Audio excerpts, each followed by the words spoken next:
ትልቅ ሸክም ትልቅ ውርደት ቢኖር አላህ የሚጠላውን ነገር ተሸክሞ መሞት።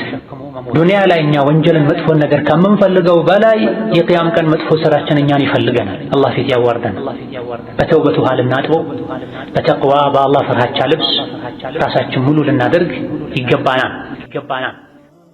فاسألوا أهل الذكر إن كنتم لا تعلمون.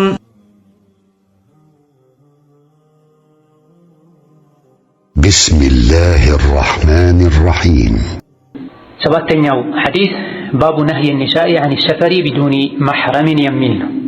ሴት ልጅ ያለ ማህረም መሳፈሯ ክልክል እንደሆነ የሚታይበት ባብ ነው።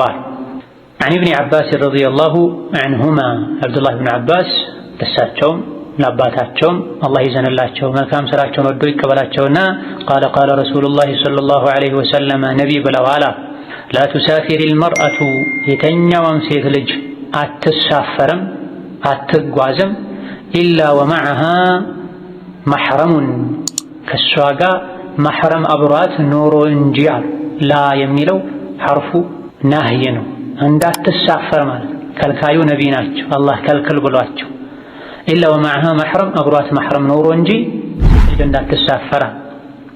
فقال رجل ይሄን ንግግር ሲናገሩ ቦታው ላይ ከነበሩ ሰዎች መሃል አንድ ሰው አለ يا رسول الله أنت يا الله መልእክተኛ ሆይ إني أريد أن أخرج في جيش كذا وكذا إني أريد أن يفلقالله أن أخرج لموتات في جيش كذا وكذا يقول لك ميبال سراويت قا لزمچا موتات فلقالله አላች وامرأتي ባለቤቴ ግን تريد الحج ዘንድሮ ሐጅ ማድረግ ትፈልጋለች። እሷ ለሐጅ ተነስታለች፣ እኔ ለጂሃድ ተመዝግቤያለሁ ተነስቻለሁ አለች። ሁለት ነገሮች ተጋጩ። ይሄን የነብዩ ሰለላሁ ዐለይሂ ወሰለም ሲፈርዱ ሲያስታርቁ اخرج معها ከሷ ጋር ለሐጅ ውጣ ለሐጅ ሂድ አሉት። ሙተፈቁን ዐለይህ ቡኻሪና ሙስሊም ተስማምተው የዘገቡት ሐዲስ ነው። ሐዲሱን ያስተላለፉት አብዱላህ ኢብኑ አባስ ኢብኑ አብዱል ሙጠሊብ ናቸው። የነብዩ ሰለላሁ ዐለይሂ ወሰለም ያጎት ልጅ ናቸው። አብዱላህ ኢብኑ አባስ በጣም ከሚታወቁ ሱሐቦች መሃል አንዱ ናቸው። ኢብኑ አባስ ተብለው ባጭሩ ይጠራሉ። የአባስ ልጅ ማለት ነው። አባስ ከተባለ በሱሐቦች ጊዜ ሁሉም የሚያውቀው የነቢይን አጎት ነው። በእሳቸው ካመኑ ዲን ላይ ለዲን ትልቅ ነገር ካደረጉ አጎቶቻቸው መሃል አንዱ ናቸው። ከነቢዩ አጎቶች ውስጥ ያመኑ አሉ።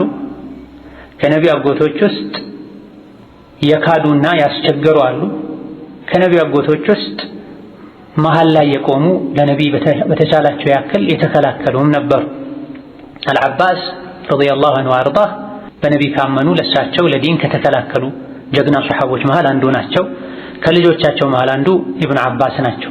ታዋቂው ታላቁ ሱሐቢ ከሂጅራ 3 ወይም 4 ዓመት ቀደም ብለው ነው የተወለዱት። አብዱላህ ኢብኑ አባስ ነቢይ ወደ መዲና ከመሰደዳቸው ከ3 ወይም ከ4 ዓመት በፊት ነው የተወለዱት። ነብዩ ሰለላሁ ዐለይሂ ወሰለም በተለያዩ አጋጣሚዎች ዱዓ አድርገውላቸዋል። ታቅፈዋቸው አላህ ሆይ የዲን እውቀትን የዲን ግንዛቤን ስጠው፣ የቁርአን ተፍሲርን አግራለህ ተሳውቀው ብለዋል። በዚህም ቱርጁማኑል ቁርአን ተብለዋል። የቁርአን ተርጓሚ ማለት በጊዜው ከነበሩ ሰዎች ሁሉ ይበልጥ ቁርአን የሚያውቁ ይህን ትልልቅ ሱሐቦች ሁሉ መስክረውላቸዋል። ትልልቅ ሱሐቦች በዛ እድሜ እያሉ ከመሰከሩላቸው በኋላ 30 20 ምናምን ዓመት ኖረዋል። ይበልጥ እውቀታቸው ጨምረዋል ማለት ነው። ቁርአን ብቻ ሳይሆን በርካታ ሐዲስን ከነብይ አስተላልፈዋል። በፊቅህ ከሚታወቁ ሱሐቦች መሃልም አንዱ ናቸው። ሁሉም የነብይ ሱሐቦች ፊቅህ የዲን ግንዛቤ ቢኖራቸውም አንዱ ከሌላኛው ይበልጣል። ነብዩ ሰለላሁ ዐለይሂ ወሰለም ከኡመቴ ውስጥ ሐላል ሐራምን ከማንም በላይ የሚያውቀው ሙዓዝ ነው ብላ የተለያዩ ሱሐቦች ያላቸውን ተሰጥኦ መለያ ነብይ ተናግሯል። ቀዷ የሚችለው እገሌ ነው፣ ውርስ ደግሞ እገሌ ነው ተብሎ ተለይቷል። የነብይ ሱሐቦች አብዱላህ ኢብኑ አባስ በቁርአን ተፍሲር በፊቅህ የሚታወቁ ሱሐባ ናቸው። ከእውቀታቸው ብዛትና ስፋት የመጣም ባህሩል ዒልሚ ሐብሩል ኡማ ይባሉ ነበር። የእውቀት ባህር ማለት የኡማው አዋቂ ማለት። አንዴ ሐጅ ላይ ሱረቱል በቀራን ወይም ሱረቱን ኑርን ለሐጅ ለተሰበሰቡ ሰዎች እየፈሰሩ እያብራሩ ከአንደበታቸው ይፈልቅ የነበረውን የእውቀት ብርሃን ባዩ ጊዜ ቦታው ላይ ከነበሩት መሃል አንዱ ይሄን የአብዱላህ ኢብኑ አባስን ንግግር የቁርአን ትንተና ሩሞች፣ ካፊሮች፣ ፈረንጆች ቢሰሙ ይሰልሙ ነበር ሁሉ ብለዋል። ኢብኑ አባስ ረዲየላሁ ዐንሁ አርዳ መዲና ላይ፣ ኩፋ ከተማ ላይ፣ ጣኢፍ ከተማ ላይ የተለያዩ ቦታዎች ተዘዋውረው ኖረው አገልግለዋል። መጨረሻ ላይ ጣኢፍ ከተማ ላይ ከመካ 70-80 ኪሎ ሜትር ርቆ የሚገኝ ከተማ ላይ እንደ ሂጅራ 67 ወይም 68 ላይ ሞተው ከጌታቸው ጋር ተገናኝተዋል። ሲሞቱ ዛሬ የኡማው አዋቂ የኡማው ተንከባካቢ ሞቱ ተብሎላቸዋል። ይህ ሐዲስ ላይ ምን አሉ? ከነቢ እንዳስተላለፉት ቃለ ረሱሉላህ ሰለላሁ ዐለይሂ ወሰለም ላ ቱሳፊር አልመርአቱ ኢላ ወመዐሃ ዙ መሕረም። ላ ቱሳፊር አልመርአ ኢላ ወመዐሃ መሕረም። የተኛውም ሴት ልጅ አትሳፈር፣ ክልክል ነው በዲናችን ከእሷ ጋር መሕረም ኖሮ እንጂ አሉ። አልመርአቱ የሚለው ሁሉንም ሴት ያካትታል። ወጣት ናት፣ እድሜዋ ከፍ ያለ ነው፣ መልከ መልካም ናት አይደለችም፣ የለበሰች ናት ሙሉ ሒጃብ ያለበሰች አይባል። እንደዚሁ ደግሞ ከእሷ ጋር ብዙ ሴቶች አሉ የሉም አይባል። መሳፈርን ለሴት ልጅ ከልክለው ከዛ የፈቀዱት ከእሷ ጋር መሕረም ካለን። መሕረም ደግሞ ወንድን ሴት መሕረም አይሆን። 30፣ 40፣ 50 ሴቶች ቢኖሩ አንድን መሕረም ወንድ ሊተኩ አይችሉም። ኢላ ወመዐሃ መሕረሙና ከእሷ ጋር መሕረም ኖሮ እንጂ አትሳፈራ። ሰፈር ማለት ከሀገር ተዘጋጅቶ ስንቅ ይዞ ለጉዳይ ወጣ ማለት ማለት ነው። በርካታ ዑለሞች በርቀት አይገደብም። በተለምዶ እገሌ መንገድ ሄዷል የሚያስብልን ርቀት ሴት ልጅ አትሄድም ብላ፣ ሌሎች ደግሞ ከ80 ኪሎ ሜትር ካለፈ ነው ሰፈር የሚባለው ጉዞ የሚባለው ብላ። በላጭና የተሻለው በተለምዶ ጉዞ የሚባል ከሆነ ዝግጅት የሚያስፈልገው ከሆነ ሰፈር ነውና ሴት ልጅ ያለ መሕረም ከመጓዝ መጠንቀቅ አለባት። ከ80 በላይ ከሆነ ደግሞ ሁሉም ይስማማሉ ዑለሞች ሰፈር ነው የሚባለውና ያለ መሕረም መሄድ የለባት። የምትሳፈረው ለመልካም ስራም ይሁን ለዒባዳ ለዲንም ይሁን ለዱንያ ጉዳይም ይሁን ለማህበራዊ ጉዳይም ይሁን መሕረም አብሯት ከሌለ መሳፈር አትችልም። ምክንያቱም ነብዩ ሰለላሁ ዐለይሂ ወሰለም ላ ቱሳፊር ብላ እንዳትሳፈር ብላ ከእሷ ጋር መሕረም ኖሮ እንጂ ብላ። ዘመድ ለመጠየቅ ከሆነ ችግር የለውም፣ ለሐጅ ከሆነ ችግር የለውም፣ ለመማር ከሆነ ችግር የለውም አላሉ። የተከለከለው ለብቻ መጓዟ ነው። ለብቻ በመጓዟ ሊደርስባት ወይም ልታደርሰው የምትችለው ፈተና ተፈርቶ ነው። ሴት ልጅ ያለ መሕረም ስትሄድ የሰው አውሬዎች አሉ ሊበሏት ይችላል። አሊያ ደግሞ ሌሎች ወንጀል ላይ እንዲወድቁ ሰበብ ልትሆን የጥፋትን የወንጀልን በር ልትከፍት ትችላለች።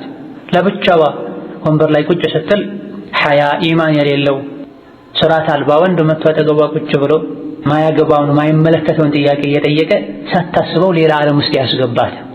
በዚህ የተካኑ ሸይጣን ያሰለጠናቸው አሉ። ተጫወች እያሉ ሴት ልጅን አቅሏን እንድትስት የሚያደርጉ የተለያዩ ማይነሱ ርዕሶችን እንድታነሳ የሚያደርጉ መጨረሻ ላይ ልቧን የሚሰርቁ ወይም መፈተኗ ወይም መፈተኗ አይቀርም አብዛኛውን ጊዜ። ይሄ እንኳን አይከሰትም 100% ቢባል ነቢ ከልክለዋል። ምክንያቱ ስለምትፈተን ብቻ አይደለም። አርጊ የተባለችውን በማድረግ ተይ የተባለችውን በመተው ባሪያነቷ፣ ታዛዥነቷ፣ አማኝነቷ እንዲረጋገጥ ነው የሚፈልገው ሸሪዓ። ለዚህ ነው በአንዳንድ ዘገባዎች ላይ ላ የሒሉ ሊምረአቲን ቱእሚኑ ቢላሂ ወልየውሚል አኺር አን ቱሳፊረ ያሉት። በአላህና በመጨረሻው ቀን የምታምን ሴት ያለ መሕረም መሳፈር ሐላል አይሆንላትም ያሉት። አለመሳፈሩን ከመሳፈር መታቀቡን ያለ መሕረም በአላህ ከማመን በአኺራ ከማመን ጋር እያይዘውታል። በአላህና በመጨረሻው ቀን የምታምን ሴት ሸሪዓ የሚከለክለውን ነገር አታደርግም፣ ሸሪዓ ግዴታ ያደረገውን ነገር አትተውም ማለት ነው። አይ ብላ ሸሪዓ የከለከለውን ያደረገች እንደሆነ በአላህ በአኺራ ትክክለኛውን ኢማን አላመነችም። አላህ ፊት ቆሜ ስትጠየቅ ምን መልስ እሰጣለሁ የሚል ጭንቅ ስጋት ውስጧ ላይ የለም ማለት ነው። አሊያ ደግሞ በቂ ኢማን አይደለም ያላት ማለት ነው። ሐዲሱ ላይ ፈቃለ ረጁሉን ያ ረሱለላህ ኢኒ ኡሪዱ አን አኽሩጀ ፊ ጀይሽ ከዛ ወከዛ አላቸው። ሐዲሱ ረዥም ነው። እዚህ ከርዕሱ ጋር የሚሄደውን ብቻ ነው ሼኹ ቆርጦ ያቀረቡት። በአላህና መጨረሻው ቀን የምታምን ሴት ከአጅነቢ ወንድ ጋር ተነጥላ መቀመጥ አይፈቀድላትም። በአላህና በመጨረሻው ቀን የምታምን ሴት ያለ መሕረም አትጓዝም እያሉ ነበር ነቢ የሚያስተምሩት። ይህን ሲሰማ ሰሓባው ኢኒ ኡሪዱ አን አኽሩጀ ፊ ጀይሽ ከዛ ወከዛ አላቸው። ለዘመቻ ከተመደቡ ሰዎች ጋር ልሄድ ነው አላቸው። ሱሐቦች አላህ ተባረከ ወተዓላ የወደዳቸው ወዲያውኑ ሰምተው ይተገብሩ ስለነበረ ነው። የሥራ የተግባር ሰው ስለነበሩ ነው። ከዛ በኋላ ያሉት ግን ይሰማሉ አይተገብሩ፣ ጥቂቶች እንጂ ያወቁ የሚያጠፉ ናቸው አብዛኞች። ሱሐቦች አንድ ነገር ከተባለ ወዲያው ለመተግበር ነው፣ ሲሰሙም ለመተግበር ነው። እንዲሁ የመስማቱን እድል ስላገኙት ብቻ ሳይሆን በየቀኑ አዳዲስ እውቀት ጨምረው በሥራ ራሳቸውን ያሳድጋሉ። መጥፎ አላህ የሚጠላውን ባህሪ ከራሳቸው ያርቃሉ። ኸምርን አላህ ሐራም አደረገ ሲባል አፋቸው ላይ የነበረውን ተፍተዋል፣ እጃቸው ላይ የነበረውን መልሰዋል። ቤት ላይ ተዘጋጅቶ የነበረውን አውጥተው አፍስሰዋል። መዲና በኸምር ጎርፍ ተጥለቅልቃለች ተብሏል። የያዝነውን እንጨርስ አላሉ፣ የተሰራውን የተዘጋጀውን እንጨርስ አላሉ። እጃቸው ላይ አፋቸው ላይ የነበረውን ተፍተዋል፣ ደፍተዋል። ሒጃብም ላይ ይሄውን የሆነው አማኝ ሴቶችን ሚስቶችህን፣ ሴት ልጆችህን፣ መላው አማን ሴቶችን ሒጃብ እንዲያደርጉ እዘዛቸው የሚል አንቀጽ ሲመጣ ይህን አንቀጽ የሰሙ ሰሐቦች በየቤተሰቦቻቸው ቤት እየዞሩ ይህን የቁርአን አንቀጽ ቀርተውላቸዋል። አዲስ ለመጣው አለባበስ የሚስማማ ጨርቅ እስክናዘጋጅ ድረስ እንጠብቅ እንኳ አላሉም። በተለምዶ የለብሱት የነበረውን ሻርፋቸውን ቀደውት ፊታቸውን ሸፈኑበት ይላሉ ይህን ያስተላለፉ ሰሐቦች። አይሻ ረዲየላሁ ዐንሃ እንደ አንሷር ሴቶች የአላህን ትእዛዝ ለመፈጸም ፈጣን ሰው አላየሁም። ሒጃብ አድርጉ የሚለው አንቀጽ ሲወርድ ሻርፓቸውን ቀደው ፈኽተመርነ ቢሂ ፊታቸውን ሸፈኑበት ብላ። ኸይር ላይ ልንሽቀዳደም ከኸይር ልንሸሽ መጥፎ ነገር እኛ ጋር መኖሩን ካወቀን ሸሪዓ እንደሚጠላው ከተረዳን ወዲያው እርግፍ አድርገን ልንተው ነገ ከነገ ወዲያ ከማለት ልንታቀብ ይገባል። መቼ እንደምንሞት አናውቅም። ትልቅ ሸክም ትልቅ ውርደት ቢኖር አላህ የሚጠላውን ነገር ተሸክሞ መሞት። ዱንያ ላይ እኛ ወንጀልን መጥፎን ነገር ከምንፈልገው በላይ የቅያም ቀን መጥፎ ስራችን እኛን ይፈልገናል፣ አላህ ፊት ያዋርደናል። በተውበት ውሃ ልናጥበው፣ በተቅዋ በአላህ ፍርሃቻ ልብስ ራሳችን ሙሉ ልናደርግ ይገባናል።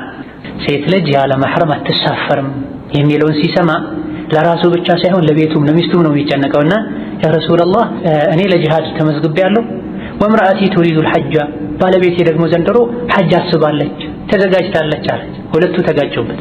ሐጅም የእስላም መሰረት ነው፣ ማዕዘን ነው። የቻለ ሰው ሐጅ ማድረግ አለበት። ማድረግ የቻለ ሳያደርግ ከሞተ እስልምናው ሙሉ አይሆን። ከፈለገ አይሁዲ ከፈለገ ክርስቲያን ሆኖ ይሙት ሁሉ ተብሏል ከአንዳንድ ሰሐቦች እንደተነገረ። ጂሃድም ደግሞ ትልቅ የእስላም አካል ነው። የእስላም ጠላቶች የሚመለሱት እስላምን ተስፋፉ የሚሉ ሰዎች አደብ የሚይዙት በጂሃድ። ወንዱ ለጂሃድ ተነስቷል፣ ሴቷ ደግሞ ለሴቶች ጂሃድ ተነስታለች። ከአሁን ቀደም እንደተማርነው የሴቶች ጂሃድ ሐጅና ዑምራ ነው ተብሏል፣ ውጊያ የሌለበት ጂሃድ። ነገር ግን እሱ እንደፈለገ መሄድ ቢችልም ሴት ልጅ ሴት እንደመሆኗ እንደፈለገች መሄድ አትችልም። አጃቢ ያስፈልጋታል። መሕረም ማለት ይሄ ነው። ሴት ልጅ ለብቻዋ አትሄድ የተባለው ለእሷ ክብር ተብሎ አጃቢ ስለሚያስፈልጋት ሚላላክላት፣ የምትፈልገውን የሚያቀርብላት፣ መጥፎ አይኖች እንዳያርፉባት የሚከላከልላት። ከጎኗ ወንድ ካለ ማንም አይደፍርም። ከጎኗ ወንድ ከሌለ ማንም ሊደፍር ይችላል። ስለዚህ ሁለቱ ተጣሉ፣ ተጋጩ፣ ጂሃድና ሐጅ። ይሄኔ ነቢ ምን አሉ? ወኽሩጅ መዐሃ ሐሳቡን አስታረቁት። ከእሷ ጋር ለሐጅ ውጣ ሂድ አሉት። ለምን ይሄን አሉ ያልሽ እንደሆነ ጂሃዱን ሌሎች ሊሸፍኑ ይችላሉ። ጂሃዱን ሌሎች ሊሸፍኑ ይችላሉ። የእሱም ባለቤት ሐጅ ማስደረግ ግን ከሱ ውጪ ሊሸፍን የሚችል የለም። ምናልባት ልጅ ካለው እሷ ወንድም ካላት ኢላ ገይሪ ዛሊክ ሊሸፍን ይችላል። እዚህ ግን ከሁኔታው ከጥያቄው እንደምንረዳው ሴት ልጅ ያለ መሕረም መሳፈር እንደማይፈቀድላት ተረዳ። እሱ ደግሞ ለጂሃድ ተነስቷል። የእሱን ቦታ የሚሸፍን ስለሌለ ነው ባለቤቴ ለሐጅ ልትሄድ ነው፣ እኔ ደግሞ አብሬያት ልሄድ አልችልም፣ አንቱ ደግሞ ሴት ልጅ ያለ መሕረም አትሳፈር ብለዋል፣ ምን ይሻላል ሲላቸው ነው ጂሃዱን ተው፣ ሌላ ሰው ይሸፍናል፣ ባለቤትህን ሐጅ አስደርጋል። እንተብሂ ያ አመተላህ ያ መን ቱእሚኑነ ቢላሂ ወልየውሚል አኺር። አርካነል ኢስላም የዲን መሰረት ለሆነው ለሐጅ እንኳ ዝም ብለሽ ሂጂ አላሉ። ዝም ብላ ትሄድ ምን ችግር አለው አላሉ። ዋጅቡን ግዴታውን ሐጅ እንኳ ሴት ልጅ ያለ መሕረም ማድረግ አትችልም። ያለ መሕረም ለሐጅ እንኳ ለመልካም ሥራ እንኳ ብትሄድ ያለ መሕረም ሴት ልጅ አትሳፈር የሚለውን መመሪያ በመጣሷ ተጠያቂ ትሆናለች። ገንዘብ ቢኖራት አቅም ቢኖራት ለመሄድ ፍላጎቱ ቢኖራት እንኳ መሕረም እስከሌለ ድረስ መተግበሩ ግዴታ አይሆንባትም። ተዘጋጅታ ትጠብቃለች።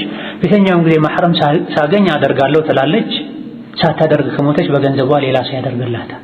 እንጂ መሕረም አጣው ብላ እንኳን እንድትሄድ ሸሪዓ አልፈቀደም። ነብዩ ሰለላሁ ዐለይሂ ወሰለም አንተ ለጂሃድ ሂድ እሷ ከሴቶች ጋር ሐጅ ታድርግ ማለት ይችሉ ነበር፣ አላደረጉም። ይሄ አንተ ጂሃዱን ተው ከእሷ ጋር ሂድ ነው ያሉት። የተወሰኑ ፉቃሃዎች ምሳሌ ሻፊዒዎች ታማኝ የሆኑ የሴቶች ስብስብ ካሉ መንገድ ሰላም ከሆነ የመጀመሪያውን ዋጅቡን ግዴታውን ሐጅ ከሆነ ያለ መሕረም ብታደርግ ችግር የለውም ያሉበት ሁኔታ አለ። ሸርጣቸው ጠበቅ ያለ ነው። በርግጥ ታማኝ የሆኑ ሴቶች ካሉ መንገድ ሰላም ከሆነ የምታደርገው ሐጅ ግዴታው የመጀመሪያው ብቸኛው ሐጅ ከሆነ ትሄድ ብለዋል። ነገር ግን ይሄ ትክክል አይደለም። ነቢ ለምን አላሉም? ይሄ እርግጠኛ ነኝ ባለቤቱ ከመዲና ተነስታ ወደ መካ ለብቻው አልነበረም መጓዝ ያሰበችው። አይታሰብም። ያኔ ከባድ አይደለም። ያኔ እስከ ቅርብ ጊዜ ድረስ ለሳምንታት ነው የሚጓዙትና ሽፍታ ይገጥማቸዋል። የበረሃ እንስሳት አውሬ ሊገጥማቸው ይችላል። ያስፈራል ጉዞ። ያለምንም ጥርጥር የሚጓዙ ሰዎች አሉ አብራቸው የምትጓዝ። ነገር ግን ለሷ መሕረም ይሆን እዛ ውስጥ አይኖር። ወንድ እንኳን ቢኖር የሌላ ሴት መሕረም ነው የሚሆን። ከነሱ ጋር ታድርግ ይሉ ነበር ነብይ ቢቻል ማለት። ሰሃቦች ናቸው፣ ታማኞች ናቸው፣ ቁጥራቸውም ብዙ ይሆን። ነገር ግን ነብዩ ሰለላሁ ዐለይሂ ወሰለም ይህ የማይቻል መሆኑን ለማሳየት ሂድ ከሷ ጋር ሐጅ አድርግ ብለዋል። ለሐጅ እንኳን ያለ መሕረም መጓዝ ማይቻል ከሆነ ለቤተሰብ ዚያራ እያሉ ለለቅሶ እያሉ ሽርሽር እያሉ ለስራ እያሉ ሀገር ውስጥ ምን ከሀገር ውጪ ያለ መሕረም የሚጓዙ ሴቶች ኢማናቸውን ሊፈትሹ አላህን ተባረከ ወተዓላ ሊፈሩ ይገባል። መሕረም የተቀመጠው የሴት ልጅን ነፃነትን ለመገደብ አይደለም። ሐኪም ጥበበኛ የሆነው ጌታ አላህ የትኛውም ነገር የሚከለከለው ለበቂ ምክንያት፣ ብዙ ምክንያቶች አሉ። ሴት ልጅ ያለ መሕረም አትሳፈር የተባለበት ምክንያት የተወሰነውን ቅድም ጠቅሰናል። የትኛውም ምክንያት እኛ ባይገባን ባናውቀው እንኳ ነቢ ካሉ አሉ እኛ ሰምተን እሺ ማለትን ያለብን። የተከለከልናቸው ነገሮች የሚጎዱ አይደሉም፣ መተውም ይቻላል። መፍትሄ ያለው የሚሄዱበት ክፍለ ሀገር ላይ መሕረም እያላቸው ለብቻቸው ይሄዳል። መሄዱ ግዴታ ከሆነ መሕረሙ መጥቶ ይውሰድ። ሌላ ጊዜ አመቻችቶ ከመሕረም ጋር መሄድ የተቻለ ዛሬ መሄድ ስላለባቸው የዛሬ ሳምንት መሄድ ስላለባቸው ብቻ ያለ መሕረም መሄዱን ሐራም ወንጀል መሆኑን ከማወቃቸው ጋር ችግር ገጠመኝ ብለው ይሄዳል። ቤተሰብ ናፈቀኝ ብለው ይሄዳል።